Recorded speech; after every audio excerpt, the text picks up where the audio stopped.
Okay, diretso na tayo. Ito yung heavenly steam natin or animal marker. Nakabilang siya sa 8 pillars of life. Turtle sign. Ayan. Abstract na animal marker but very relevant at very unusual. Okay. Ito yung sekreto niya. Ang titignan natin, ayan o, nakapoint siya papuntang south. Gamit tayo ng compass, okay? Ayan. So sa likod ko ay automatic due south, code 9. Tignan natin yung likod niya, hindi yan sa lakot marker ha.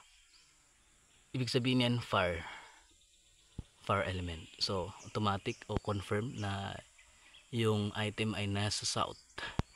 Hindi lang yan, ito pa, ito talagang ukit yan. Dito pa ginawang arrowway at nasa siding siya, nasa wall type. Didiretso siya dun, matatamaan yung primary load natin. So yung target spot natin dyan, galing dito sa hole na kasya yung dalawang daliri ko, it means gold deposit. Sinukat na natin, puntahan natin dun. Tatakbo siya ng 9 feet. Bakit 9 feet? Kasi code 9 tayo. So dito yung spot. Actually na may aabante na dito yung team natin na mga kasamang pastor sa nagmay-ari ng lupang ito. Balik tayo konti. Ayan, yung predator natin na pagong, anong madalas kakainin niya. Kaya na lang magsabi kung anong prey ito, kasi yan yung predator natin. Ito yung prey. So galing dyan, may siding siya dito. Ayan o, ayan, siding siya papunta dito. Ayan, tatadlas siya dito. Ito cutting halata. Huwag niyong gawing arrow to ha. Hindi to arrow, hindi to directional na papuntang another load. Ito ay siding lang talaga. Sinadya yan para hindi na tayo lalagpas. Dito lang. At dyan yung spot. Ayan yung siding na sinasabi ko. Ayan. Tatadlas yan dun. Ito. Ayan, siding. Siding yan. Kinating yan. Oh. Yan yung sekreto. Sa harap para confirmatory na nandito lang talaga sa code 9. Ito, kukuro marker. Abstract pa rin na pagkagawa, heart, kukuro marker. At ito pa, mayroong fire element symbols dito, hindi lang maklaro. Ayan, klaro ba? Kapag isama natin ito dito sa itaas, magiging kanji siya. Ang ibig sabihin ay down under or shita, enter sign, su marker. So code 9 pa rin. At ito, alisin natin.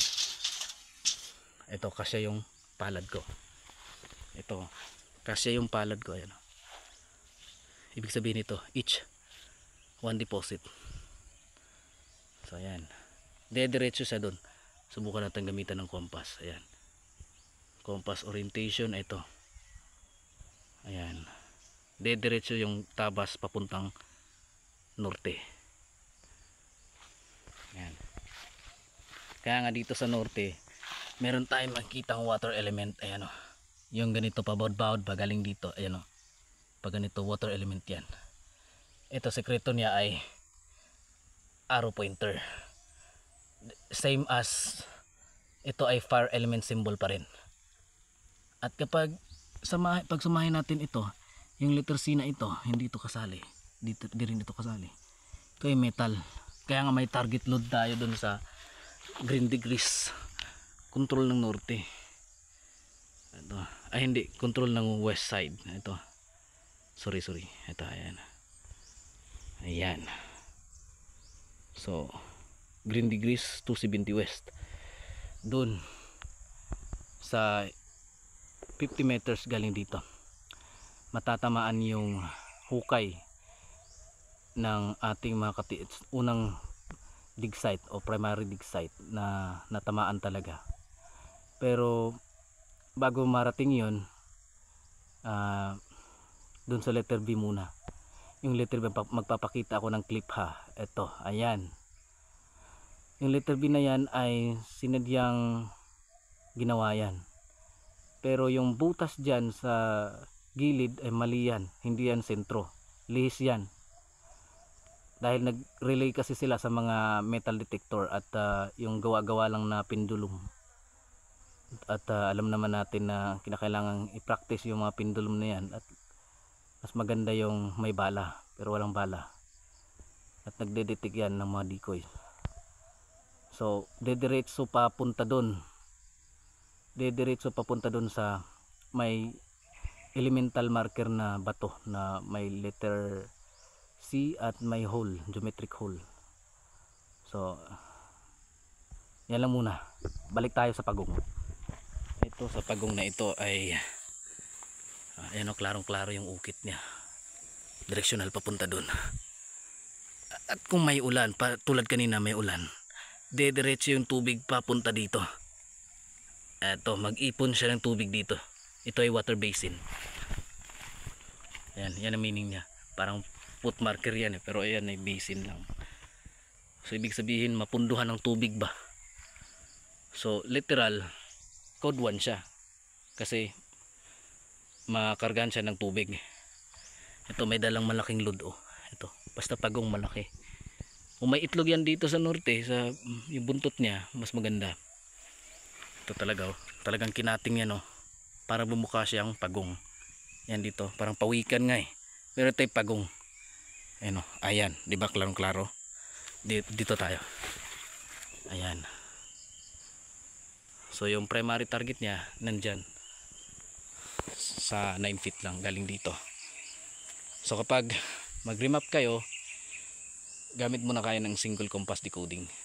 So sa bandang west side mayroong matatamaan dun na puno ng kaso lang patay na, mga puno ng balete tree, mga old na talaga yun. East-west alignment, dalawa nagkaharapan at bangba sa medyo bundok ito na papuntang ibabaw. Yung inclination ay nasa 60 to 70 papunta dun. Tapos may target tayo dun na i-remap natin kasi alam na natin ang history ng lugar na ito. Ayan.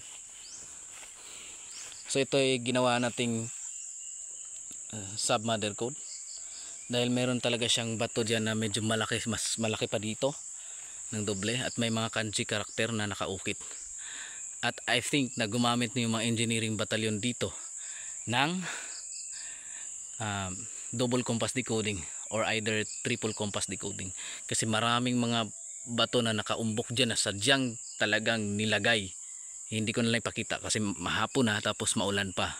Baka abutan tayo ng ulan at medyo matagalan tayo. Basta may mga bato na nakahilera dyan na may mga tamang 3 grams. Okay?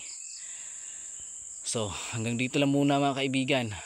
Siya nga pala, dito sa bandang Norte Street talaga dito. Ipakita ko sa inyo ha. Ayan.